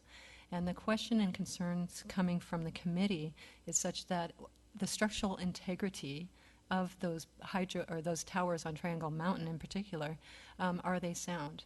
And this is stemming from an issue that happened in California with respect to overloading of the towers, and they actually fell down, caught fire, neighboring houses were impacted, etc. And so what committee is, or the task force members are asking is that we request through Rogers Communications an engineering report on the structural integrity of the towers on Triangle Mountain. So that's the first issue. The second issue is with respect to smart meters on hydro poles and the collectors and routers and the use of municipal property. And I think there's an opportunity here for some revenue collection on behalf of the city. And we're always talking about diversifying our tax base, and this in particular could be an opportunity for us. What's happening is that the utility companies are beginning to sell the use of smart grids on municipal property, the poles. And so what we would like to have happen is us clarify with the utility companies that and whether or not it's in the contract, whether or not we can get paid for the use. So I'd like to have council support with respect to that. The third issue is with respect to the nuisance bylaw. Let me back up here. Oh, that's the third issue. Sorry about that. Let me see. Oh, yeah, so we're asking for the mayor to sign a letter to Rogers. No, let me back up. Teresa's all over the map here. We're asking that staff be directed to review the city's contractual agreement with BC Hydro to investigate the use of smart meter collectors on city property and whether or not said contract contemplates compensation to the city. So those are the three issues. Open up to questions or comments. Or actually, I'll move these three issues. My apologies. Yeah, Councillors, I'm just in clarity. So under the recommendations that you have, there are 4 items. Yes. That are listed. Are you suggesting that all 4 of those be going forward? Yes, I am. Except for number 4. Oh, except for number 4. Except for number 1? Oh, wait. 4. Number 4? Yeah. Because we've already got them. So you've got the survey information in hand. Okay. Yes. So it's recommendations 1 through 3. Correct. I just want to, just a bit of a procedural with the task force. It actually reports under administration. Mm-hmm. So the information and requests should be going through FAC, and then that committee makes the further recommendation through to council. None of these are of finance issues at this point, so I think what we can do is the letter for request to investigate through Rogers. Formally requesting. I'm not sure we'll get a engineer's report, but we can certainly talk to them about, you know, what is their justification and what's their parameters on those towers and load weighting and stuff like that, and quote all those. I think that we can work with staff to create that letter. I'm not sure where we are, in fact, with any sort of contract with Hydro. That would have to, again, be have staff investigate. So I'm just wondering if we can, you know, maybe refer these to staff for review, or refer it through like the admin, finance and admin. I don't know. I wasn't aware that we had to go through finance and admin for these recommendations. It's a task force, not a committee, so they don't have the same reporting directions. But anyways, I'm just trying to expedite this. Councillor Logan? Thank you, Worship. Forgive my ignorance. Was the staff member at the task force meeting, do you know? Yeah. Alan was? Alan, were you? For part of it, for the rezoning part. I'd just be interested to, you know, to get some opinion, I guess, some background, because a couple of the motions I'm somewhat uneasy with, only because I wonder about our authority and just knowing some of the history with what's happened with the towers and whatnot. So I guess what I'm looking for is a professional staff opinion in terms of, does this make sense? Do we have the authority? We're seeking revenue from a hydro pole, which is in the city piece of property, but we receive taxes on that sort of thing. So I'm just concerned we're not getting a full picture and seeking some advice. I can give you a bit of related information. When utilities wish to put infrastructure in our right-of-way, they have to get a permit, because we have to verify, you know, they're not going to be driving their hydro pole through a sewer or anything like that, and we have to take account of sight lines and things like that. And because it takes up our time, we charge a fee. So CRD Water pays a fee, BC Tel pays a fee, Fortis pays a fee, but under the legislation, we cannot get BC Hydro to pay a fee, and we cannot refuse a permit. We can alter it, but we can't refuse it. They have very, very strong regulation in their favor. I don't know on this specific point, but I would guess that if we can't even collect a fee off them, we probably would have trouble imposing anything else on them. I'm not sure if they're taxable. Probably the CFO would know that. But it'd be worth asking the questions. What's that? I said, I think, in my opinion, it'd be worth asking the question. I mean, we might not like the answer, but at least the question's been asked. Yep.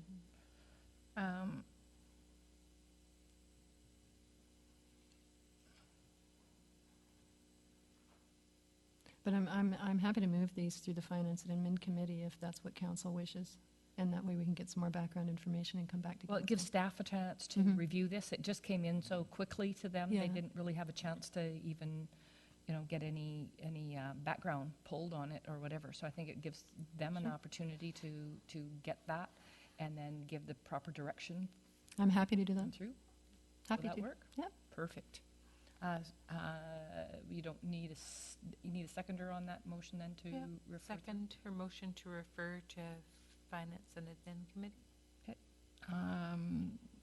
Any more comments at this point? No discussion on motion to refer. Pardon? No There's no discussion on a motion to refer. Pardon me. Call the question. All those in favor? Opposed? Motion carried.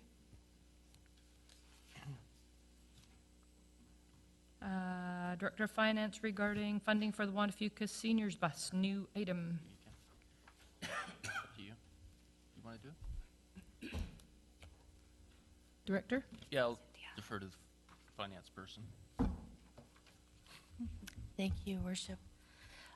The first committee of the whole meeting, roughly a month ago, one of the grant and aid requests that was brought forward to committee for consideration was from the Wanafuka Senior Association about the replacement of a long needed new bus. Since the seniors have come to us last year, they've been able to obtain what amounts to a $44,000 donation from Suburban Motors, which greatly helps toward the purchase of this new bus. They have also raised $40,000 from their own earnings toward the purchase of this new bus. And along with other donations, they have roughly $37,100 remaining to be able to purchase a quickly depleting bus that is in need of roughly $4,000 a year in maintenance costs alone. So staff became aware recently of a refund from the RCMP relating to how they calculate our population and therefore our contracted costs. Last year, the city received almost $1.2 million of this refund, and we were rather surprised to receive very recently another $170,000. Much of this money will be brought forward into the budget request that you will see on Wednesday. But staff, looking at this proposal and what the seniors do for the community, and also the high population number of seniors in our community, staff bring forward this proposal that council assist the seniors in buying this vehicle now instead of having to wait another year, and in exchange for rescinding of the 2014 notional grant in aid request, as well as agreement to have the new city logo on the outside to recognize the substantial support from Colwood Council, as well as I don't know the word, but a delay of being able to bring grant and aid requests back to council for a period of 7 years. Also move it. Second. And conversation, discussion. Councillor Day? Thank you. I think it's a lovely thought process around developing this, but I just feel very uncomfortable with making motions that support large financial decisions that are out of the context of committee of the whole. And I would prefer to see this come to our committee of the whole, which is just coming up this week. It isn't a long time to wait. I would prefer that that was discussed there.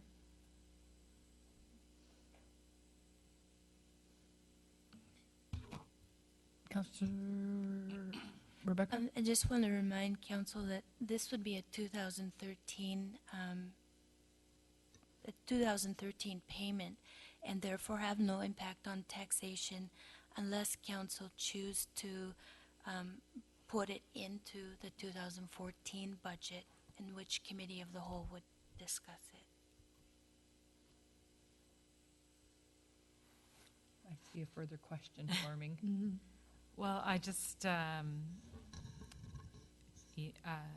think that we are at the point of discussing our 2014 budget, so any surplus that we have to carry forward, I just think it should be being brought forward in the context of all the things that we do as a city, and not just one. Councillor Martin and then Lukens. Oh, no, sorry.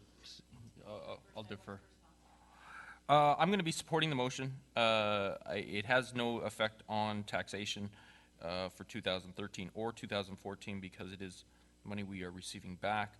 It's also, as I've mentioned to council before, that this is a significant organization that does not require a lot of funding from us, and that a one-time investment, I think, would show that Colwood is 100% supportive of what they're doing and the efforts that they're making. They've made a sincere and genuine effort to try and fundraise most of this themselves, and I think this would just be a perfect Christmas present for them. Councillor Lukens? I'll second that, actually. I'll be supporting it as well. I think council, this is not a significant amount of money. It's not going to come out of the budget either this year or next year, as Finance has said. And also, council may reflect on a meeting 2 weeks ago where we approved a $100,000 position in advance, being the communications position. In advance of budget. So I also think it's a great opportunity to support a very viable organization, and these people are very vibrant in our community, and I think it's a worthy cause. Councillor Logan? Thank you, Worship. Just a quick question through you to the Director of Finance. You had floated out some creative ideas in terms of saving some additional money through the GST, saving GST if it flowed through the city, that type of thing. Is that still on the table here? No, unfortunately, the provincial government recently closed the loophole for gifting, so they're going to get their tax either way, but it was at least worth a try. Well, I do have to commend the Director of Finance for her creativity for bringing forward those options. I thought they were magnificent, so thank you. Councillor Cullington? Thank you. I'm torn. I really like the thinking behind it. I like the idea of trying to support the seniors, but I'm challenged by the same thing that Councillor Day is, that yes, it's kind of windfall money that we got out of the 2013 budget, but I guess there was a sort of comment on one of the other items that we dealt with this evening that it sort of felt like a kind of a one-off item, and again, applying the same logic, this is also a one-off item, so why does this piece get funded out of that windfall where something else doesn't, and the money would get carried forward anyway. So my challenge is not in supporting the concept behind it, it's in supporting it out of the context of the rest of the budget. So given that conversation is really going to happen very shortly, I would also feel more comfortable having that conversation as part of the budget discussion, even though I recognize that we're talking the implication around this is 2013 budget, but what's unspent out of 2013 rolls into 2014. So it does have an impact on the budget. It's not kind of magic money that doesn't count. So that's my challenge. So if I vote against it tonight, it's not because I don't think it's a good idea. It's because I think I want to deal with it as part of the whole budget piece. Councillor Sullivan? Thank you, through the chair. I have a different sort of concern with respect to this proposal, and it's not because I don't support the seniors, and I don't think that they do a lot of wonderful work in our community, and they deserve our support, absolutely. My challenge is in asking the residents of the city of Colwood to essentially act as a credit union, where we're providing funds to an organization for a legitimate cause, don't get me wrong, but we're providing funds to an organization much like a bank would, and although we're not charging interest, we're expecting them to pay that back over a period of time. And I'm challenged with asking the residents of Colwood to support that. And I'd like to know from staff if we've ever done this before.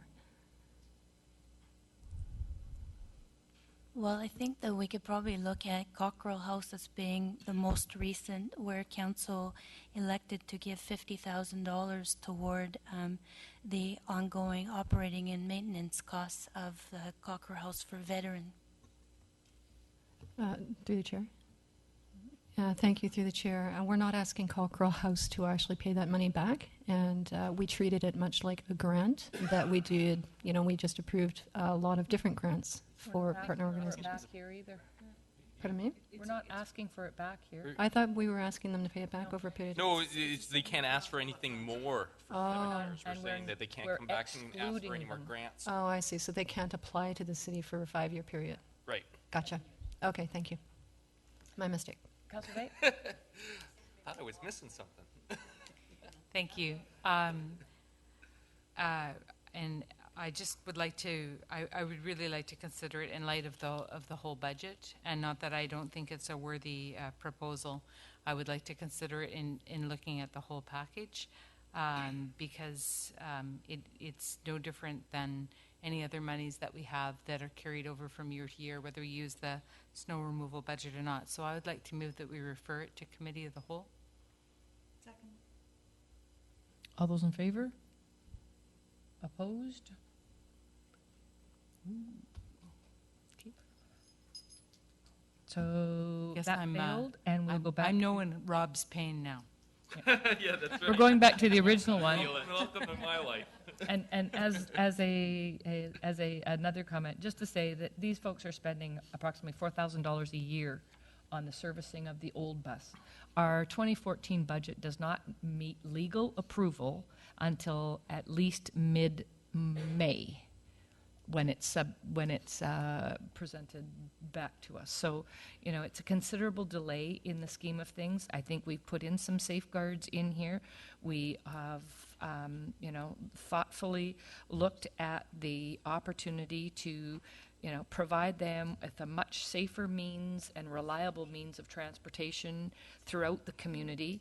That we have, you know, made sure that we don't have a situation of double dipping by indicating that there will be no further consideration of grants starting 2014, and that we, you know, are getting, you know, bang for our buck in the fact that the logo on the side of the bus over the next number of years will promote, you know, what Colwood thinks of its seniors and safety and community and all that sort of thing. So I think that all way round, should this proposal, our finance officer has indicated that it is workable in the funds that we have without impacting any decision-making process we have for 2014 going forward. So if there's no other comments, questions, I'll call a question on the original motion then. You need a motion. There was a motion. There was one on Yeah, the floor already. Oh, okay, sorry.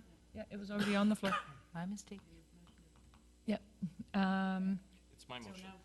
Rob did it. So we're back to the main motion, which is as written in our agendas. Call the question then. All those in favor? Through you to the Director of Finance. So I understand the way this works is, in effect, we're kind of looking at giving the seniors a 7-year grant all up front, essentially. So will the sort of notional amount for future grants be reduced by that amount, or is that your intention, or? The grant. We often have a sort of an envelope for considering grants, and I wondered if your intention was to, in effect, sort of account for that ghost amount going forward. Well, I hadn't really thought about it that way, because each year council can decide whether they want to fund X dollars or Y. And since I've been here, 1 year the grants will be close to 30,000, the next year 14.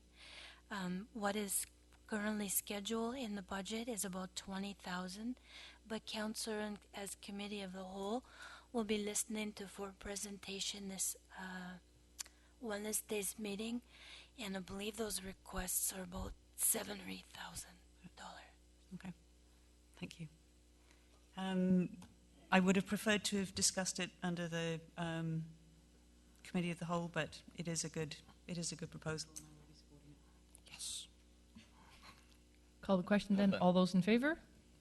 Opposed? Motion carried. It's unanimous too. It was unanimous. That's funny. No, I know it wasn't a bad idea. It wasn't a bad idea. It was a brilliant idea. No, I am happy with the project. I just thought that it belonged at committee of the whole. And then it would have to No, come no, back to no. council. You guys don't like seniors. Moving on. Right, then we'd have to come back to council. Item number 7.3.3. Pardon?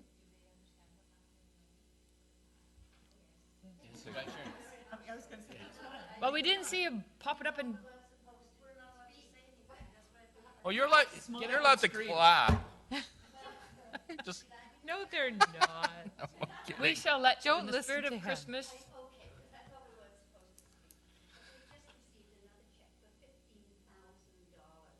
Oh. And hearing you all discuss this, thinking that it was 37,000. We've now received another 15,000. And would like to introduce our president.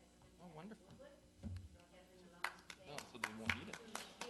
So there you go. They won't Well, need the 35, they won't need 20. No, they, Yes, there's just one little glitch. And the glitch is you want your logo on the side of our bus. Mhm. And we're very proud of our bus that says 55 moving forward. And it advertises our center so people know we're out in the community, and that's how we get over 1,100 members. So we would have to have the executive approve changing our logo to your logo on the side of our bus. You can just What have about a the little back? logo for Colwood. yeah, Well, no. what about on the back end of the bus, though? Sure. Because it's. really Yeah. big. Yeah, Or on the window. back. No. No. Yeah. No, it's something that we can certainly work with you on in doing. Put it on back Um, front. So I just want to. Does that mean we only Do we need to revise our numbers, though? Or we'd have to just spend the extra 15,000 on something else. I would like No. to mention that the 15,000 came from one of our members. Wow. Wow. And I like to think she was downsizing from bank account. Yeah. Anyway, so you get to bring that up because it doesn't sound as big when we're wanting 22,000. Yeah, it was the intention of this recommendation to fulfill the last known, level. So Is I that think 22,000 then? Okay, yeah. 22. So I think Good thing we had council the will talk. be agreeable to amend the number here, and it may well amend the 7 to 5 as well. That sounds like a prison sentence. Yeah, we can take years off you. That's perfectly all right. But we will have to take it to our executive. Of course. Thank you very much. Well done. Congratulations. Thank you. Thank you. Merry Christmas. We just got our Merry Christmas. Thank you. Good night. Oh, you dropped a glove yet? Yeah, don't leave your warm weather goodies.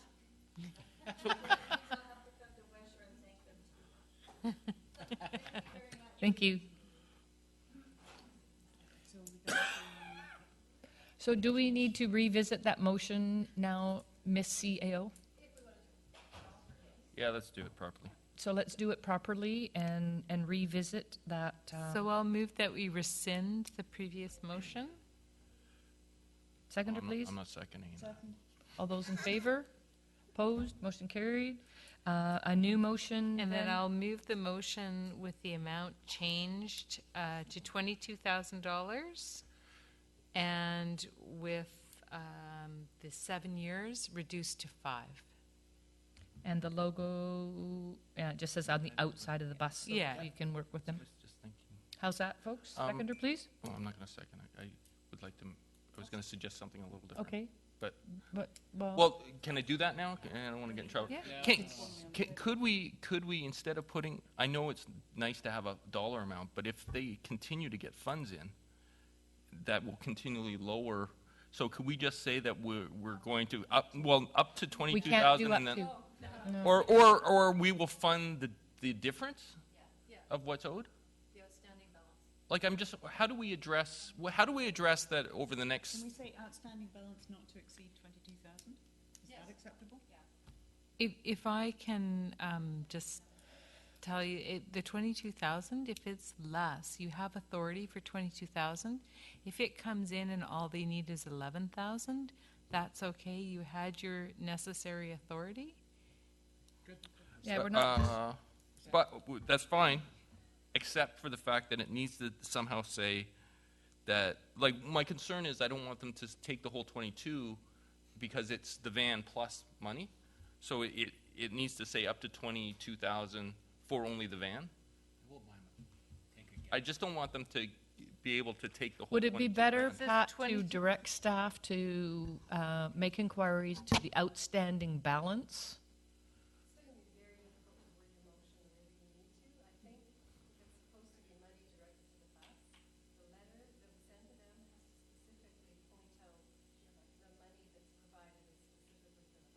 Mm-hmm. Mm-hmm. The motion that is here does say for the purchase of their new bus in 2013. Okay. So now will you second my motion? Absolutely. Okay. Any further conversation, question? Call the question. All those in favor? Opposed? Motion carried. Now we can move on to, again, finance. Appointments to West Shore Parks and Rec. This is in regards to... okay, well, Councillor Martin. I can't, would you want me to? I would can't move do that it. Councillor Martin and Councillor Day be reappointed as our Second. council appointees. Are you sure you don't want to go down there? Comments, questions? Oh, yeah. Question? Question? Nope, call the question. All those in favor? Who seconded? Opposed? I moved it. Gordy. Yep. Motion carried. Support for expansion of Emery Hall. I understand we have some other information on this. Councillor Day? Just a slight change to the wording. It's all on your desk in front of you. Recently got information for the committee from Finance. They were very helpful in giving us all of the details. And through that overview of St. John's, we confirmed that there were $21,500 in rentals this year, which was higher than the projected $18,400.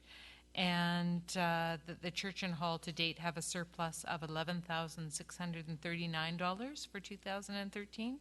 And combined with the reserve fund, that makes a total balance of $46,767 to date. And while we were discussing the church and hall, Mr. Emery informed the commission that he has met with Turner Lane Developments to look into the possibility of expanding the hall so that the church could hold, so the hall could hold the same number of people as the church. Oh, I can't say it the right way around today. And in addition, it could provide an opportunity for additional storage underneath in an excavated basement, which is a big issue at the church as well, with the many new tenants coming to use the facilities. Storage of the materials that they use while they're there has become a bit of an issue. The cost, ballpark cost to do the 676 square foot addition, which is 25 feet by 25 feet, including the creation of a basement for storage underneath, is approximately $100,000. And so it's recommended, and I would move, that Council express a positive preliminary response to the initiative proposed at the December 11th, 2013 joint recommendation from the St. John the Baptist Church Management Committee and the Heritage Commission to create a 676 square foot 25 by 25 addition to Emery Hall located at 537 Glencairn Lane that would increase the occupancy of the hall from 60 to 90 to match the occupancy of the St. John the Baptist Heritage Church and will include additional storage. And 2, we direct staff to work with the Heritage Commission and St. John the Baptist Church Management Committee to provide an analysis and answers with respect to how the estimated cost of $100,000 for a 25 by 25 addition could be funded. And 3, on receipt of the answers to the issues identified in Clause 2 of this resolution, bring the possible expansion referred to in Clause 1 to the Committee of the Whole budget deliberations for consideration early in year 2014, so that Council can give further consideration to the project referred to in Clause 1. Second. Comments, discussions? No, good. Councillor Lukens? Thank you, Your Worship. This hall could be a real hub for Colwood. We know that with the celebrations of the centennial this summer, how well received that was. I know there are a number of inquiries, people wanting to use the church and the hall, but because it doesn't hold the correct amount of people, they're having to divert out elsewhere. So I think the return on our investment, if we're able to make this happen, would be wonderful. And a true investment for our community, and also for one of our longtime supporters of the church and our community in general, Mr. Dick Emery. I think it's a real honor to him and his family what they have donated in time and whatnot for this city. Anyone else? Call the question. All those in favor? Motion carried. Better, eh? There. No, he's already got it all ready to go. That all I can say is that basement better be big enough for the artifacts. He'll be working at it, I'm sure. Item number 7.3.5, Memorandum Heritage Commission, Goldstream Museum Society. Thanks. I just wanted to bring Council up to date on issues that have been transpiring at the Heritage Commission. The Heritage Commission would like to ensure the retention of items that used to belong to the Goldstream Museum Society. And to that end, we've made a number of visits to some of the materials and had a look at them, and have determined that there are quite a number of materials that would belong in the Colwood City Archives, including things like boxes of photographs and things that are definitely archival material. As well as a number of things that may belong appropriately in Colwood as artifacts, and some things that maybe quite rightfully belong in Langford or Machosen or other areas. So the members of the Heritage Commission met with the president of the Goldstream Museum Society, and the president said that they are willing to sign over all the articles to the City of Colwood Heritage Commission. The Heritage Commission would like to take over the collection, keep the archival material and museum pieces that are significant to the City of Colwood's heritage, and ensure that pieces that may have significance to any of our neighboring municipalities are provided to them. The Commission would like to ask that Council support this initiative, as a majority of the work will be done by volunteers of the Commission. And I have been in contact with Mr. Dan Spinner, CEO of the West Shore Chamber of Commerce, and he has confirmed to me that if the Commission is willing to work on moving the items to appropriate locations, the Chamber will continue to pay the storage costs while the work is ongoing. Second. Comments, questions? Councillor Lukens? Did Dan put a timeline on that, Councillor Day?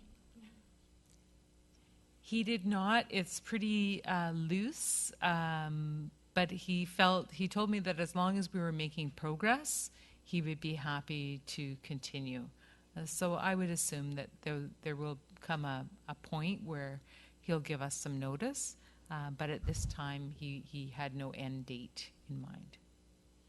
And what is the plan with respect to the artifacts that are relative to the City of Colwood that are of material such things, not just photographs?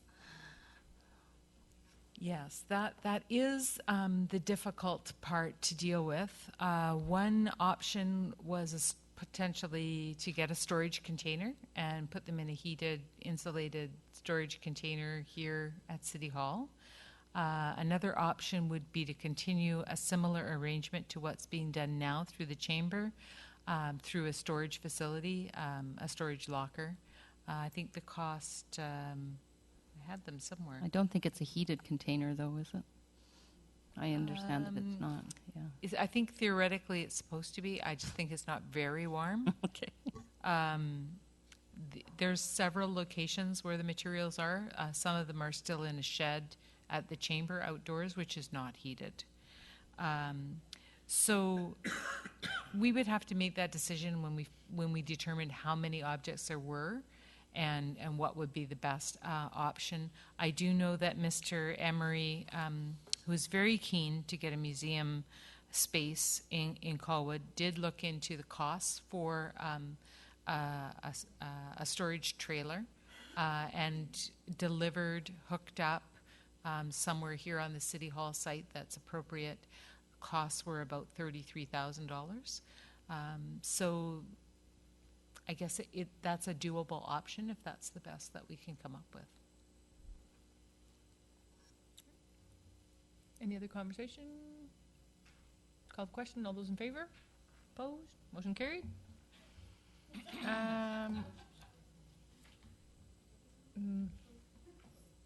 Just to clarify, there wasn't actually a motion, but I will move that the motion be that we receive the memo for information.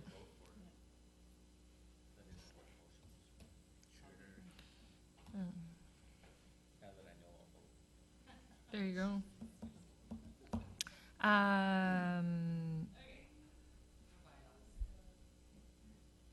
No bylaws tonight. Yay. Yeah, motion to resume in camera. All those in favor? Opposed? Motion carried.